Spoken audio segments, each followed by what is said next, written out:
प्रश्न तुमचे, उत्तर आमचे. अचूक, निर्भीड आणि सडेतोड. लोकशाहीचा खरा मंत्र म्हणजेच न्यूज.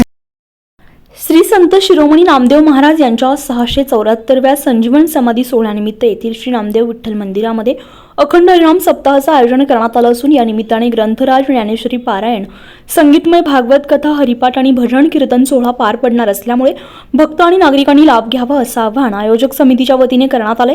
आज सकाळी गणेश हाबडे आणि मुकेश टिभे यांनी सपत्नीक विधिवत पूजा आणि आरती करून सप्ताहात प्रारंभ करण्यात आला. सदर प्रसंगी श्रीराम महाराज पांगरे यांना सप्तपदी आणि भजन केले.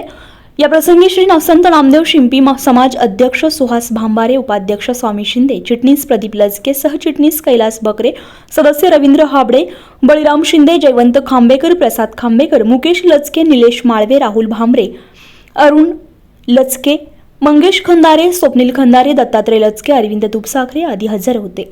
न्यूज लोकतंत्र 18 साठी अयुब शाह, येवला. श्री संत नामदेव महाराज यांच्या 674व्या संजीवनी समाधी सोहळ्यानिमित्त श्री संत नामदेव विठ्ठल मंदिर शिंपी गल्ली येथे अखंड हरिनाम सप्त्याचे आयोजन केलेले आहे. सदर सप्त्यानिमित्त दररोज संध्याकाळी 7 ते 9 भागवत कथेचे आयोजन करण्यात आलेले आहे. त्याच्यानंतर 1 तारखेला काकड आरतीचे आयोजन करण्यात आलेले आहे.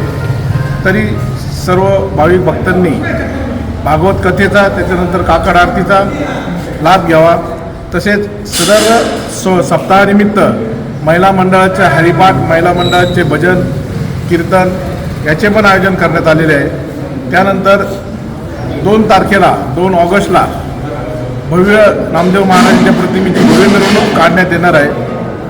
त्याच दिवशी दहीहंडीचा मोठा उत्साह साजरा करण्यात येणार आहे. तरी येवल्यातील सर्व भाविक भक्तांनी सदर उत्साहाचा लाभ घ्यावा.